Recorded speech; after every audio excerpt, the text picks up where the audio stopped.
o que começa a acontecer? Esse animal vai chegar a um ponto em que ele vai largar o coxo de comida para vir fazer o treinamento com você. Ainda que os itens dentro da sua bandeja sejam iguais, os mesmos itens que estão lá no coxo dele. O que significa aí? Que estabeleceu-se o vínculo de confiança, é que você está conseguindo, por meio das sessões realizadas, isso é gradativo, estabelecer com esse animal um processo interessante. Então, o treinamento passa a ser prazeroso, passa a ser um momento positivo do dia desse animal. E aí, é claro que é tudo que a gente quer, porque a gente quer que o enriquecimento ambiental inclua o condicionamento.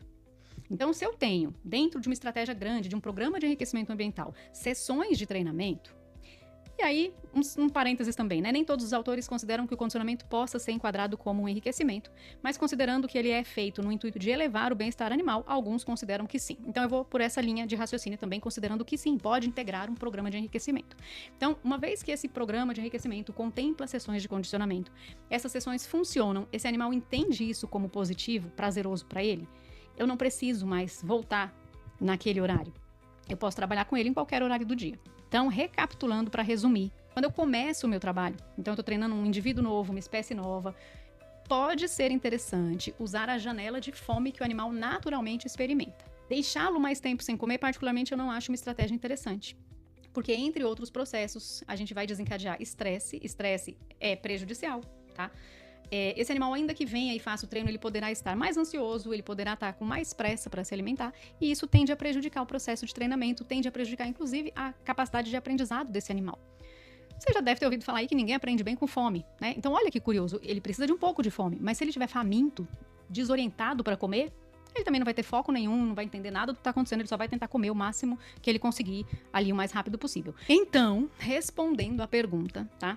Eu não vou dizer que é inaceitável fazer isso, porque em alguns contextos isso vai ser necessário ou vai fazer sentido. Mas em linhas gerais, se a gente puder usar primeiro, para começar, a janela de fome natural do animal, perfeito, isso vai ser fantástico, tá? Associado a isso, escolher bem o reforço. Escolher um reforço que seja realmente atrativo. Até o negócio fez um joinha aí. Escolher um reforço que seja atrativo para o animal. E aqui vem um ponto, tá? Em que a gente precisa ter fazer uma autoavaliação realmente. Se nada disso está adiantando, a gente precisa avaliar a maneira como a gente está empregando a nossa técnica. Se tem algum evento antes ou depois da sessão que prejudica, tá, o processo. Porque às vezes é isso, você faz tudo ali certinho, do jeito que tem que ser feito, mas de repente todo dia logo depois do treino tem algo que prejudica o bem-estar do animal. E aí ele está associando e você nem sabe. Avaliar o que acontece antes da sessão, o que acontece durante, o que acontece depois. Se não está caminhando, ou seja, o animal não vem, o animal precisa estar faminto para se aproximar, é porque o vínculo de confiança possivelmente ainda não está muito bem estabelecido. E às vezes a gente precisa dar um passo atrás.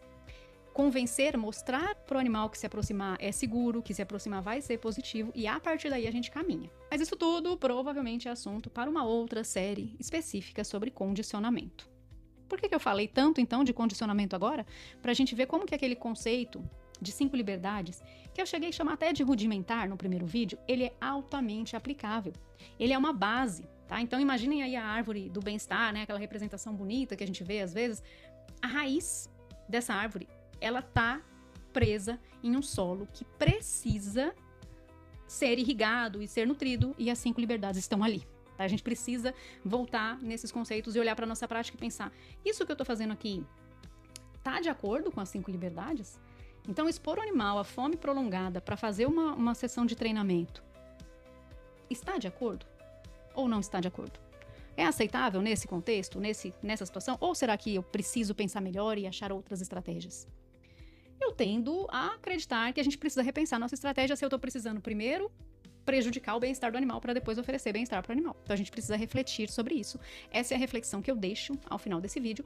E a gente vai ficando por aqui com a segunda parte aí sobre as liberdades associadas à alimentação e especialmente à hidratação, né? Então, conversamos um pouco aqui sobre como manter os animais livres de fome e sede e vimos que é muito mais complexo do que só pensar assim, dá água e dá comida, tá bom? A gente tem muito mais para conversar, mas eu vou ficando por aqui e espero vocês no próximo vídeo em que a gente vai conversar sobre outra liberdade.